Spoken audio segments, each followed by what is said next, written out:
Section 1.2 is titled Rate of Change. So something mathematicians are really interested in is how things are changing. And that might be how things are changing over time. It might be how many items are sold when we change the price. But this idea of change is a really important idea in mathematics. So we're going to define the average rate of change of y with respect to x over an interval from a to b. So this is kind of a mouthful. So let's look at this picture and see what this looks like. So I have my x and y axis on here, and I've drawn a function. And here's my interval from a to b. So those are my x values. And what we're interested in is what's happening with the y values here. So it looks like first this is decreasing, and then it's going to change, and it's going to be increasing. Okay, and this average rate of change that we're going to calculate is going to tell us how slow or fast it's decreasing. And it looks like it picks up pretty quickly here. So this is going to be a sharper increase. So we'll be able to use a formula to find a number that'll tell us exactly how fast it's increasing over that interval. So this will give us an average rate of change. So our average rate of change is the change in our dependent variable over the change in our independent variable.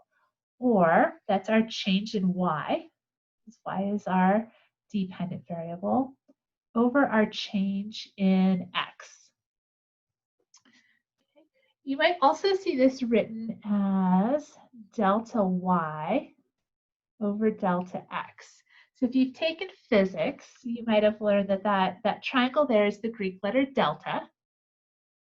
And in math, and I believe also physics, this represents the change of something. So we're looking at the change of our y variable divided by the change in our x variable. So this probably looks a lot like the formula for a slope, if you remember that back from high school.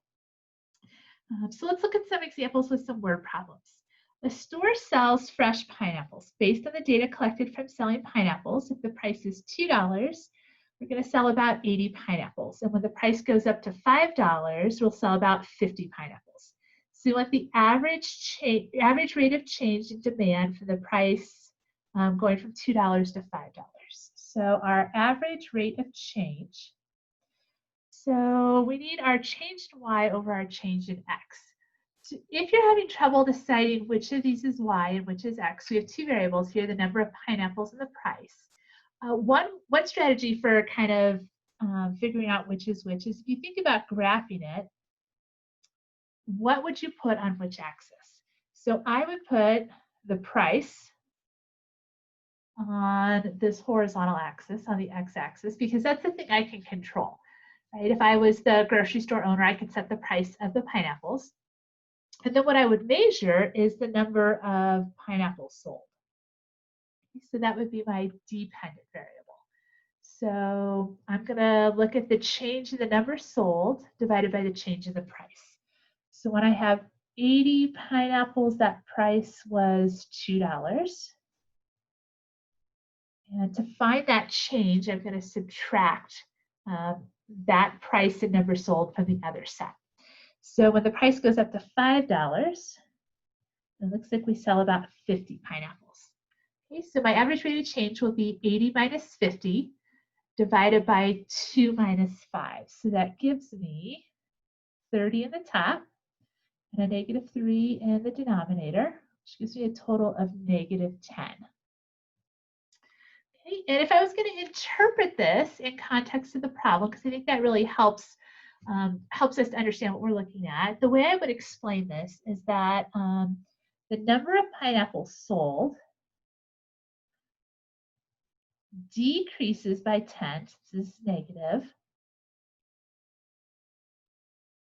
for each $1 price increase.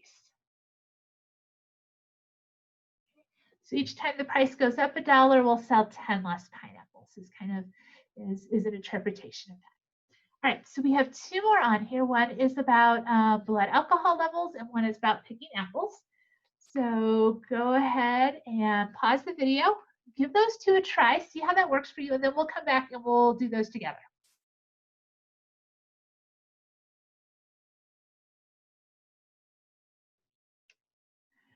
Okay, so hopefully you gave that a try.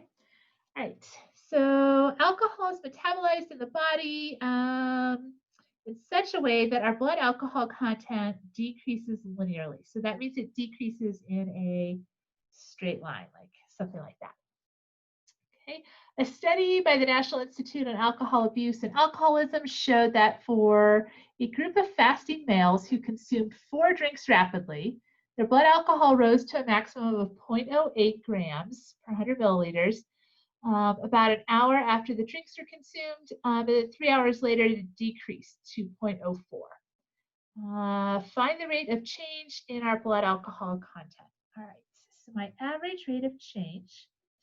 So if I was thinking about plotting this, I would put the hours on that x-axis, and I would put their blood alcohol level on the y-axis. So that means those blood alcohol numbers are going to go on the top, and the time is going to go on the bottom. So 1 hour in, we're at 0.08.